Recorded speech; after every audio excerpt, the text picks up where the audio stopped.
우리가 살면서 겪게 되는 다양한 감정 가운데 굉장히 힘든 감정 중에 하나가 바로 이 실망감이라는 그런 감정입니다. 이 실망은 말 그대로 희망을 잃었다라는 그런 뜻이죠. 주로 바라던 일이 내 마음대로 되지 않을 때, 그럴 때 우리는 마음이 상하게 되고 그때 느끼는 감정을 실망감이라고 말합니다.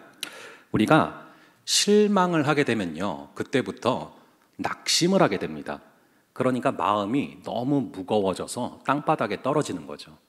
그리고 낙심을 하게 되면은 땅바닥에 마음이 떨어져 있기 때문에 그 마음을 질질 끌고 다니다가 어느 순간에는 절망, 즉 이 소망 자체가 끊어지고 우리 마음이 끊어지는 그런 일들이 벌어지기도 합니다.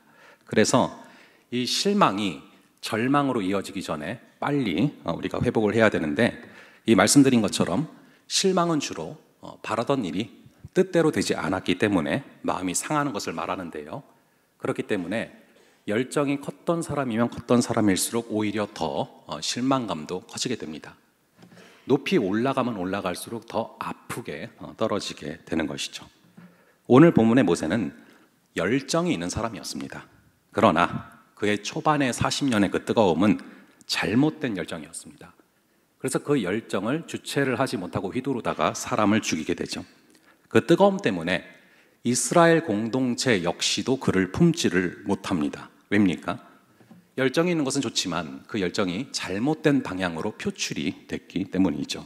그래서 결국 40살까지는 자신의 뜻대로 살다가 나머지 40년은 자신이 전혀 생각지 못했던 방향의 인생을 살아가게 됩니다. 여기서 우리가 하나 얻을 수 있는 그런 교훈이 있습니다. 내가 나의 인생을 내 마음대로, 내 계획대로 끌어갈 수가 없다라는 것이죠. 저도 그렇습니다. 제가 제 인생을 항상 제가 원하는 방향과 계획대로 끌고 온 게 아니라 어쩌다 보니까 얼떨결에 거기에 가 있는 경우가 많습니다. 제가 어렸을 때부터 내가 44살에는 꼭 인천 부평구에 있는 온세계교회 이청년 함대를 담당해야지 라고 결심과 계획을 세우지 않았습니다. 얼떨결에 하나님의 이끄심 가운데 은혜로 여기에 있는 것이죠.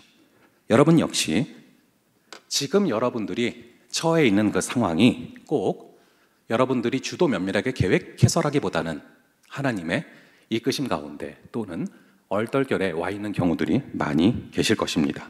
그런데 예상치 못한 주님의 이끄심이 만족스러운 경우도 있지만 그렇지 않고 반대로 실망감에 빠져 계신 분들도 계실 것입니다. 그래서 우리 청년들을 신방하다 보면 어차피 하나님은 내가 원하는 것을 들어주지 않는 분이시다, 오히려 뭔가를 소원하는 게 무섭다, 그 반대로 일하실까 봐 뭐 이렇게 말하는 친구들도 있거든요. 여러분, 이 실망이라는 단어가 영어로 disappoint라는 단어입니다. 이 appoint, 즉 정해진 위치에서 벗어난 상태라는 뜻을 갖고 있습니다. 내가 원하는 계획대로 인생이 흘러가지 않고 자꾸만 나의 계획과 반대로 흘러가게 될 때 그런 실망감을 느끼게 되는 것입니다. 저도 그렇고 여러분도 그렇고 모세도 그렇습니다. 내가 계획했던 그 삶에서 이탈하게 된다라는 것이 얼마나 힘든 일인지 모릅니다. 내가 생각했던 학교, 내가 생각했던 직장, 내가 생각했던 가정, 내가 계획했던 사업, 거기서 조금만 어긋나도 우리는 실망감에 빠질 수밖에 없다라는 것이죠. 저는 이 발명가 중에서 이 에디슨보다 조금 더 존경하는 분이 있습니다. 바로 내비게이션을 만든 분입니다. 제가 그분의 이름은 모르지만 그분은 저에게 무명한 자 같으나 유명한 자입니다. 만약에 제가 내비가 생기지 않은 상태에서 사역을 했다면 저의 신방사역은 엄청난 타격을 받았을 것 같습니다. 근데 여러분 그거 아십니까? 이 길치들은 또 내비게이션도 잘 못 봅니다. 그래서 자주 잘못 진입을 하거든요. 그래서 이렇게 돌아가려면은 경로를 이탈하셨습니다. 그 얘기가 정말 싫어요. 그런데 그렇게 되면은 이게 얼마나 번거롭습니까? 시간도 많이 걸리고. 하물며 이 내비게이션조차도 그런데 우리가 우리의 인생에서 내가 계획했던 그 길에서 벗어나게 된다는 것은 엄청나게 큰 충격과 실망감으로 다가오게 되는 것입니다. 그래서 우리는 내 계획과 전혀 다른 방향으로 걸어가게 될 때 실망감에 빠지게 됩니다. 그리고 실망이 지속되다 보면 희망이 없는 상태에서 무기력하게 그냥 그저 그렇게 살아가기도 합니다. 우리가 화살을 쏘려면 먼저 관역이 있어야 되는데 관역 자체가 없어져 버리니까 어디에 쏘든지 아무런 의미가 없어지는 삶을 사는 것이죠. 그런 삶이 바로 이 실망한 인생입니다. 이 모세가 40세부터 80세까지 그 40년간을 바로 그렇게 살았습니다. 이 40년 동안 이거는 뭐 바라는 것도 없고 원하는 것도 없고 계획과 한참 어긋난 그런 인생을 사는 거죠. 그런데 40년이 다 지나갈 무렵에 이 모세는 엄청난 일을 경험하게 됩니다. 그리고 하나님이 원하시는 그 길로 다시 걸어가게 되죠. 대체 무슨 일이 있었길래 궤도에 이탈했다가 다시 궤도로 진입하는 일이 가능해졌을까요? 어떤 과정을 통해서 이 실망을 극복하고 걸어갈 수 있었을까요?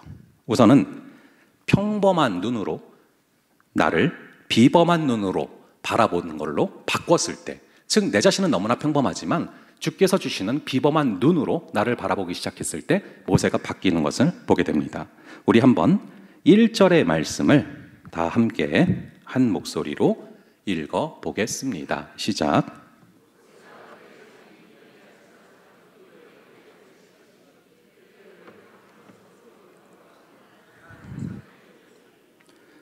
여러분, 이 모세는 출애굽기 2장에서 가장 처음으로 이제 등장을 합니다. 그런데 2장 1절부터 2장 25절까지 2장 전체에 걸쳐서 모세의 초반 40년을 언급하고 있거든요. 그런데 이 3장 1절 역시도 모세의 중반 40년, 그러니까 40살부터 80살까지를 언급하고 있습니다. 좀 차이가 있다면 초반 40세까지는 2장 전체에 걸쳐서 기술을 하고 있는데 40부터 80까지의 그 40년간은 3장 1절 딱 한 구절로 요약을 하고 있다라는 것입니다. 지난 40년 동안에 모세의 인생을 한마디로 압축하면 뭡니까? 그의 장인 미디안 제사장 이드로의 양떼를 쳤다. 느낌이 오십니까? 40년 동안 한 일이 뭐냐면은 한 줄도 안 되는 인생이었다는 거예요. 장인 어른의 양을 친 것밖에 없습니다. 심지어 자기 양도 아니죠. 그는 맞출 관역 자체가 없는 삶을 살았습니다. 자신이 계획했던 것에서 이탈됐기 때문에 뭘 해도 의미가 없는 것 같고 상관없는 것 같은 그런 40년의 인생을 살았다는 것이죠. 이 모세의 모습이 상상이 가십니까? 눈가에 주름이 있고요. 또 머리는 백발이고요. 그의 등은 40년간의 노동에 의해서 굽었습니다. 그런 가운데 모세는 양을 치고 있습니다. 말 그대로 그저 그런 너무나 평범한 순간들을 살아가고 있는 것이죠. 그러던 어느 날 그는 눈을 주목하여 뭔가를 바라보기 시작합니다. 그게 바로 3절인데요. 저희 한번 함께 3절의 말씀을 읽어 보겠습니다. 시작.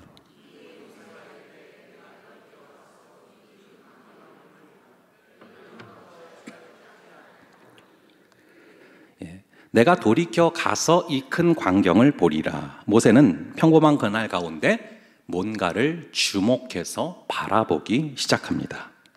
여러분, 이 평범한 날과 특별한 날은 어떻게 구분이 됩니까? 우리가 살다 보면 그저 그런 평범한 순간도 있고 굉장히 특별하게 다가오는 그런 순간들도 있습니다. 이걸 어떻게 구분하죠? 사실 이 모든 순간은 굉장히 평범한 순간입니다. 그런데 내가 주목하여 바라보고 그 순간을 건지겠다라는 마음이 들어오는 순간, 그 순간은 비범한 순간이 되는 것이죠.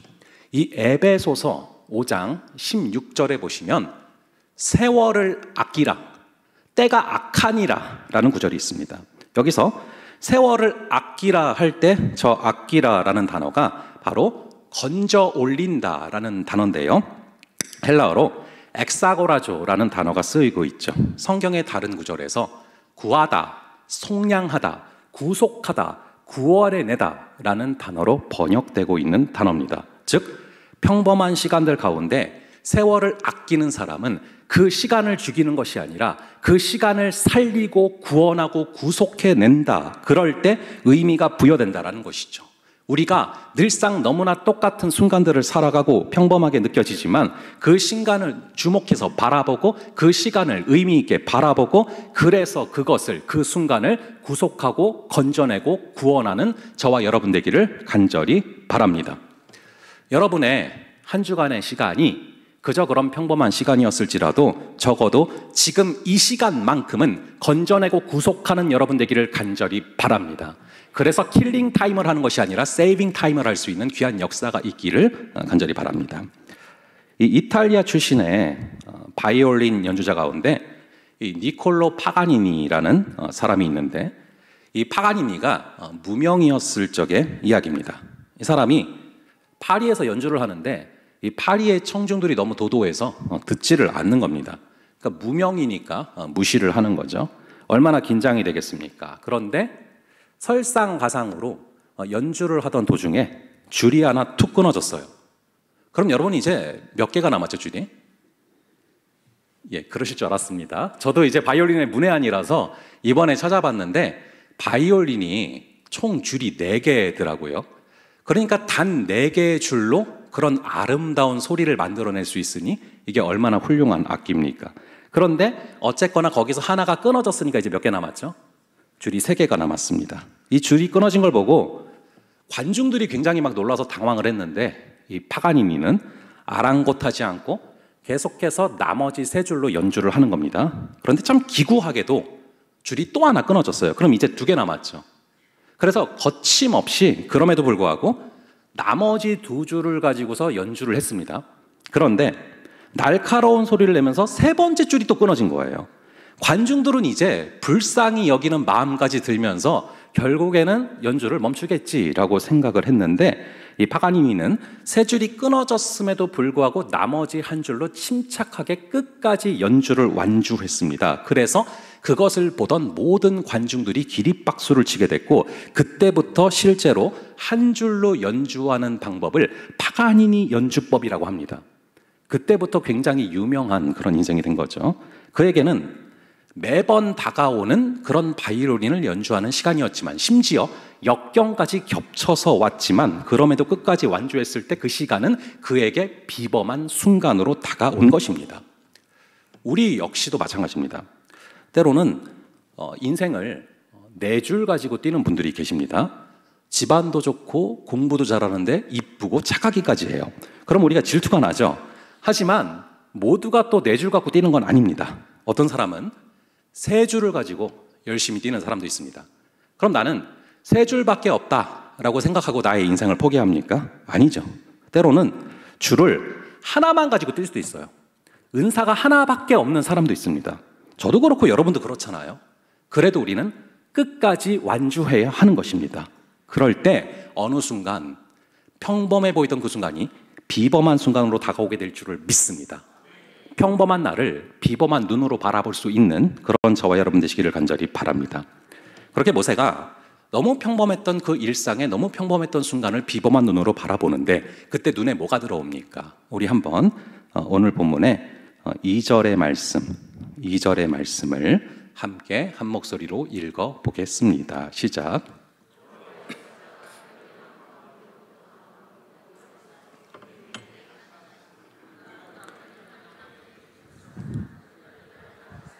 아니하는지라. 저는 이 구절을 통해서 자신이 아닌 성령을 태우는 인생이 될 때 우리 안에 실망감이 극복될 수 있다라는 인사이트를 확인할 수 있었습니다. 여러분, 열정적으로 산다는 거 너무 좋습니다. 저도 가능한 최선을 다해서 열정적으로 살아가려고 노력을 합니다. 한 교수님께서 그런 얘기를 하셨던 적이 있습니다. 잠자리에 들었는데 3분 이내에 잠들지 않으면 그날 하루 죄 지은 거다. 왜입니까?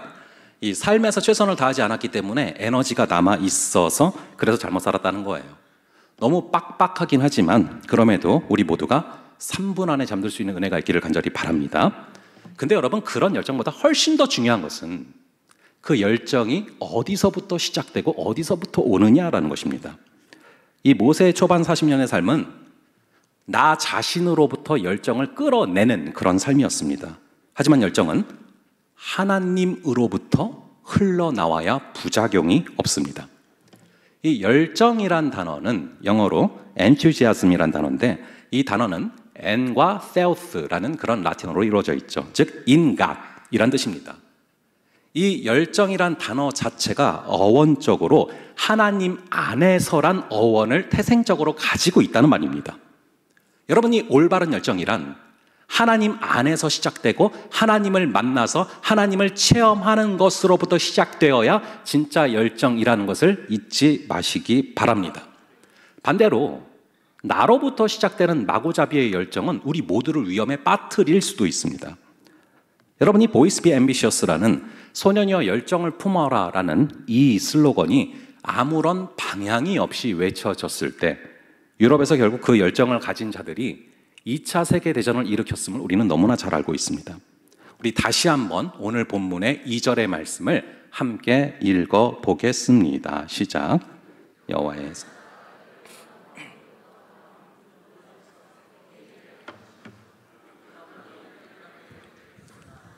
그 떨기나무가 사라지지 아니하는지라. 자, 본문 말씀에 보면요, 하나님께서 모세를 직접 만나 주시는데 그 전에는 직접 만나 주신 적은 없습니다. 그래서 모세는 난생 처음 하나님을 직접 만나는 그런 장면입니다. 본문에 보시면 이 떨기나무가 있는데 키가 3m쯤 되는 그런 나무입니다. 그런데 이 나무는 가시가 너무 많기 때문에 어디에도 쓸모가 별로 없는 그런 나무입니다. 게다가 너무 흔하게 널려 있는 나무가 바로 이 떨기나무예요. 그런데 이 떨기나무에 불이 붙었는데 타지를 않고 있습니다. 왜일까요? 하나님께서는 왜 이런 장면으로 모세를 굳이 만나 주셨을까요?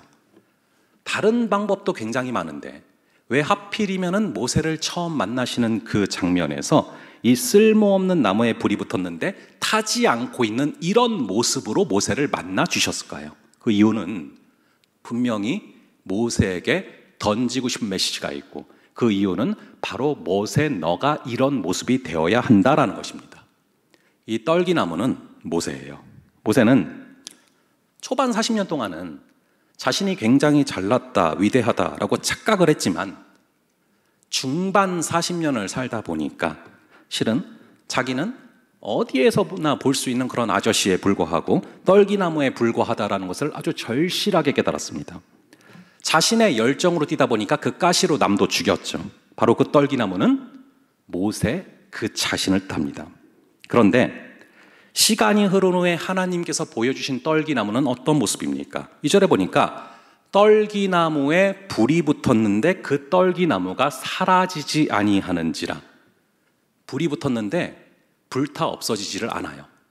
불이 붙었는데 잿더미가 되지를 않아요. 이것이 무엇을 말합니까? 하나님께서 붙여주신 열정일 때, 하나님께서 부어주신 열정일 때, 하나님께서 주신 불꽃으로 타오를 때는 내 자신이 타지 않는다라는 것입니다. 나에게서 시작한 불은요, 나도 태우고 남도 태울 수 있습니다. 하지만 그분께로부터 시작된 열정은, 그분께서 부으시는 그 불은 불타 없어지지 않는다라는 것이죠. 그러므로 진짜 열정은 하나님께로부터 시작되어야 하는 줄을 믿으시기 바랍니다. 그래야 나도 살고 남도 살고, 그래야 이 떨기나무가 그 빛으로 환하게 비춘 것처럼 나도 비추고 남도 비추는 역사가 임하게 된다라는 것이죠. 자, 마지막으로 이 실망을 극복할 수 있었던 가장 결정적인 이유는 모세가 서 있는 그곳이 바로 거룩한 땅이다라는 것을 깨닫게 됐기 때문입니다. 이 모세가 하나님과 직접 만나게 됐고 하나님께서 처음으로 이제 대화를 거시는데 그 대화의 내용이 무엇입니까? 우리 한번 오늘 본문의 5절의 말씀을 함께 한 목소리로 읽어보도록 하겠습니다. 시작.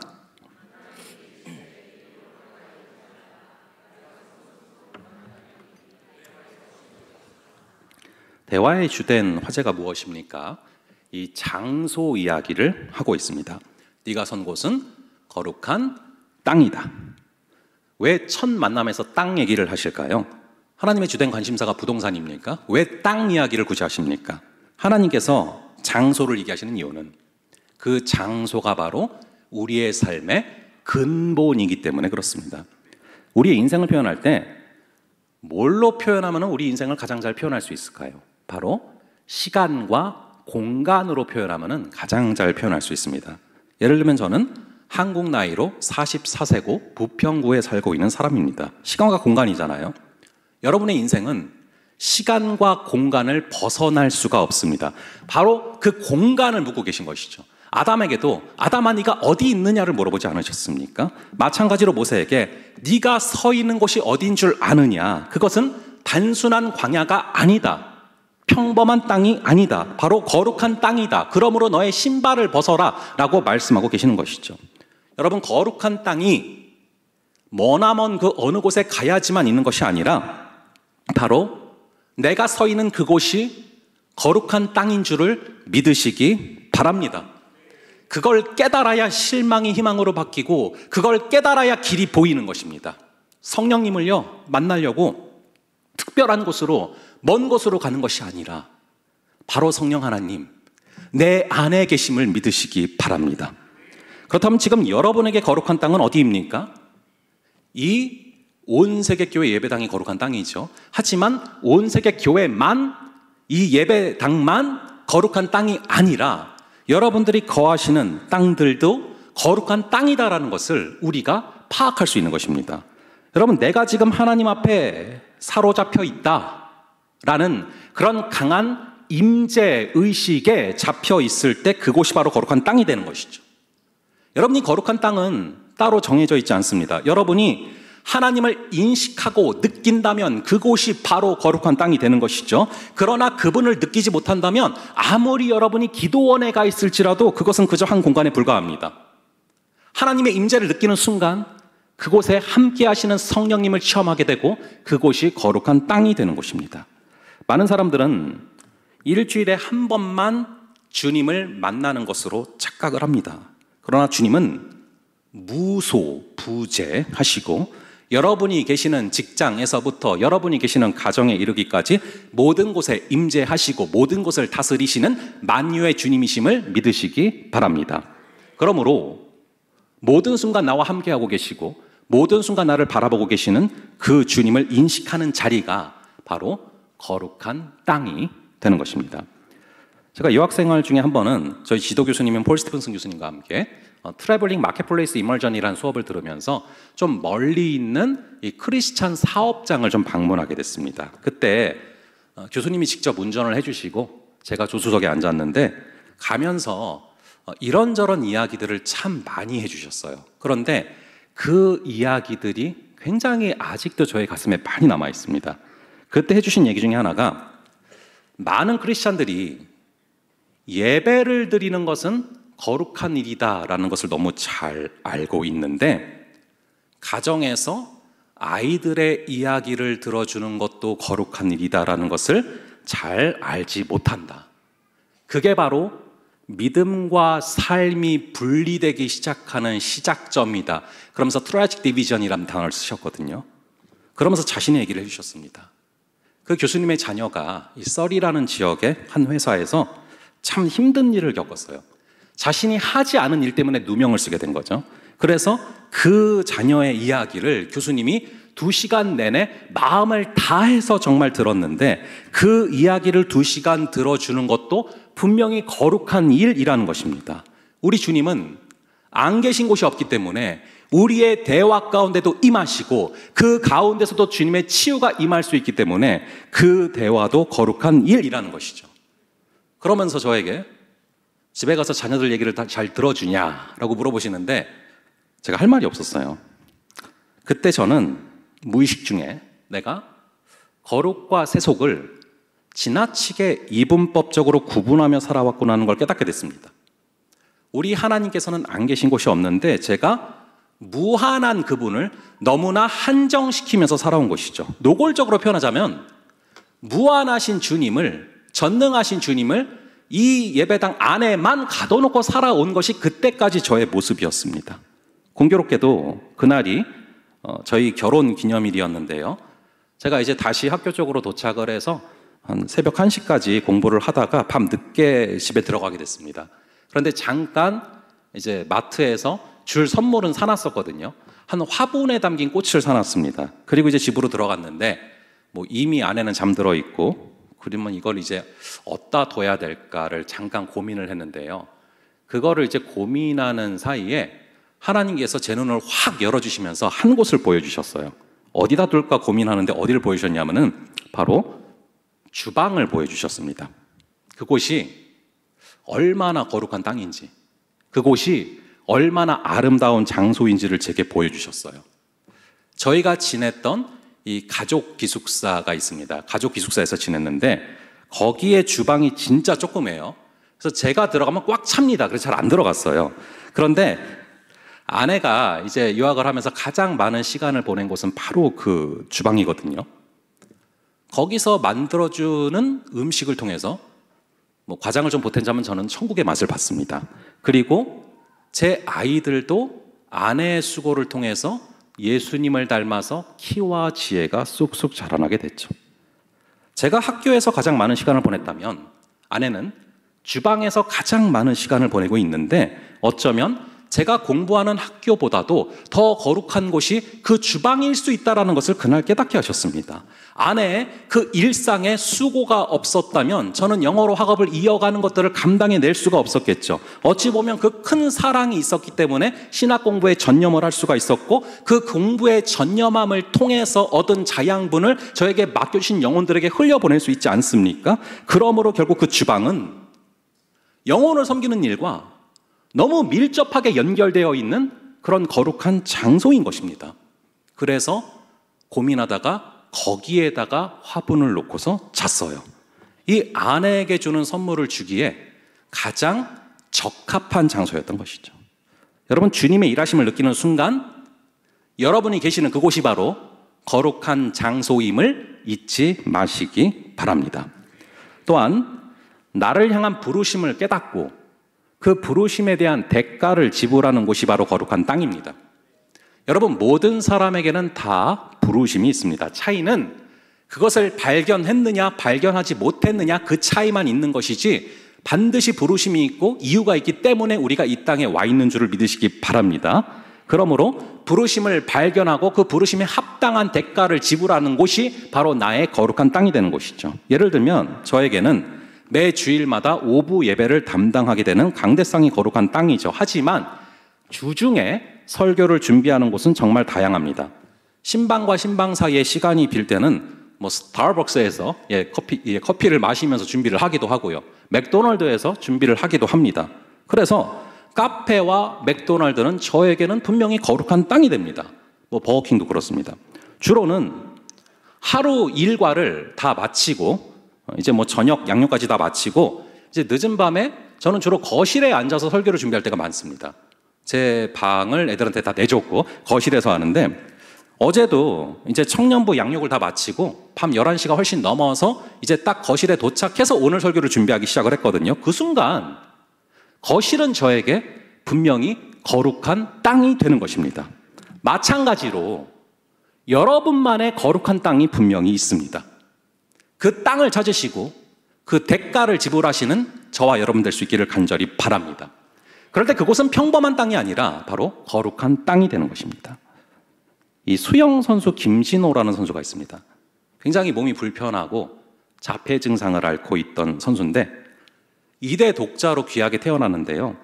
태어나서 4살이 됐을 무렵에 자폐 증상이 발견됐습니다. 그 아이에게 이상이 있다는 것을 안 순간 엄마의 마음이 무너졌다고 하더라고요. 원망이 너무 심해서 심지어는 저 애가 없어졌으면 좋겠다. 뭐 저런 짐이 다 있나라는 마음까지 들었었다라고 솔직히 고백을 하셨습니다. 아무리 엄마라고 하지만 하루 이틀도 아니고 평생을 그 아이를 책임져야 되는데 짐으로 느껴질 수도 있었겠죠. 그런데 이 진호 어머니께서 예수님을 만나고 삶이 완전히 변화가 되셨습니다. 그래서 앞으로 내가 할 수 있는 일이 무엇일까?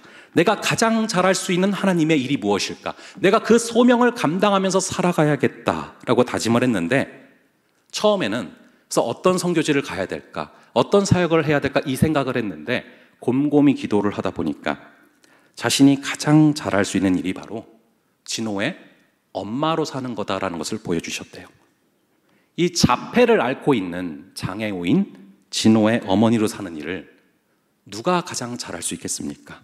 그것은 진호 어머니만이 감당할 수 있는 사역이었던 것입니다. 저는 그분을 보면서 이 진호 어머니에게는 진호와 함께 있는 그곳이 바로 거룩한 땅이구나. 거기서 헌신의 대가를 지불하시는구나를 느꼈습니다. 여러분, 우리가 일상 가운데 여러분들이 가장 잘할 수 있는 그것을 발견할 수 있기를 간절히 바랍니다. 그리고 탁월하게 감당하시기를 바랍니다. 거룩한 땅을 발견하고 거기에 내 신을 던지고 내가 헌신을 다해서 섬길 때 그곳에서 하나님이 임재하실 줄을 믿습니다. 그곳이 사업장입니까? 일터입니까? 여러분의 가정입니까? 거기에 내 신을 던지며 최선을 다해서 거기에 임재하시는 하나님과 함께 거룩한 땅을 살아가실 수 있는 저와 여러분 되기를 간절히 바랍니다. 우리 이제 함께 찬양하며 기도하며 나아갈 텐데요.